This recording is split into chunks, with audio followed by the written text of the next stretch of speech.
No, it's okay. Just Start from the beginning. Sure.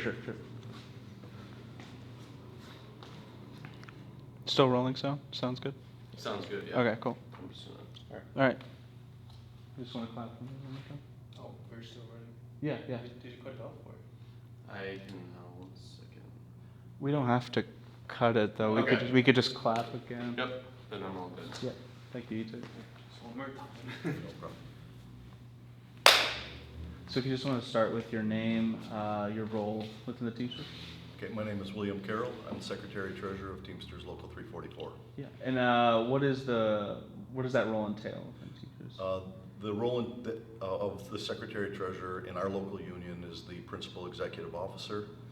I'm in charge of directing the staff, both in the office and our field staff of business representatives and organizers, as well as responsible for dues collection, revenues, and disbursements. What is unionizing, or how, I don't want to phrase this question. In Wisconsin, what is the state of unions and workers within unions and workers trying to unionize? Would you say the state is currently a great state to be a union in, or is it a difficult state to be a union in? Well, no matter what state you're in, it's always a great time to be a union member. It's proven that union workers enjoy a better standard of living with more rights on the job than non-union. Wisconsin in particular, though, we've taken our lumps. We've had a sustained attack through the political process, eroding rights, as well as eroding our ability to as effectively represent our members as we could. Sure. And if you want to just explain maybe one of our laws or whatever, the right to work state. Well, the right to work law, a lot of people, well, for one thing, it's a misnomer. For another thing is basically what that law has done, it has taken the ability of both employers and unions to have an agreement, a union security agreement, whereby all members in the bargaining unit are compelled to be union members. So that also erodes labor peace, as well as it erodes bargaining power for the working people in the bargaining units. Sure. My project is going to be focused on me being part of Likewise Coffee and that being a successful union, starting from my steward, getting everyone to coalesce and come together to form the union. And then I also wanted to have the contrast of Stone Creek, which was unsuccessful, whatever, and just kind of draw that parallel to show how a successful union is formed. What are some of the biggest pitfalls or mistakes that you see in businesses that are trying to organize? Well, the business themselves will not be in favor of organizing. The mistakes that often happen in organizing campaigns is in one way or another, a segment of the workers feel that being organized isn't helpful to them. So that lack of unity, lack of organization hurts the organizing drive, and in some ways it can destroy it sometimes. Sometimes we can salvage it. Do you think a lot of that workforce that is disillusioned by unions or have very negative opinions of unions, does that come from tactics that businesses use?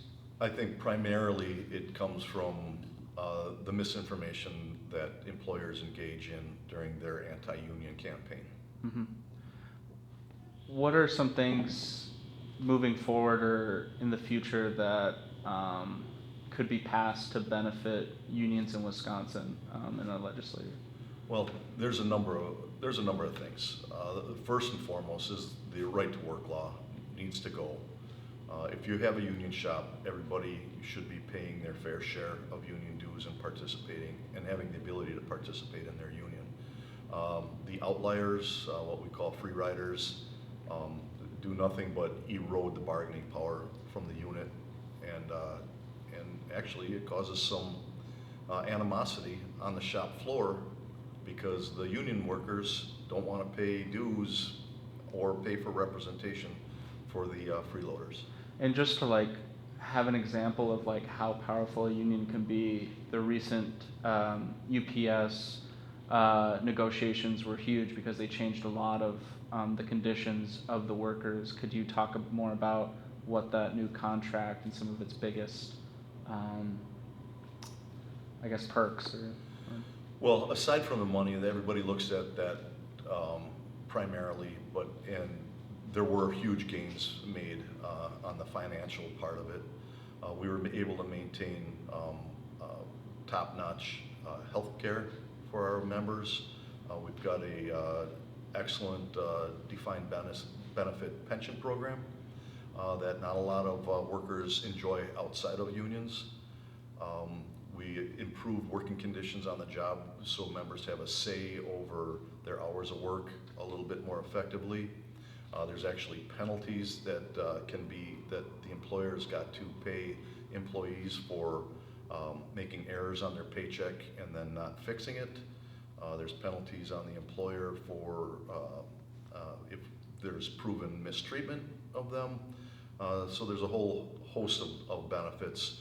We've enhanced the grievance procedure in a couple of ways to expedite the procedure and probably get better decisions as the procedure is invoked and winds up.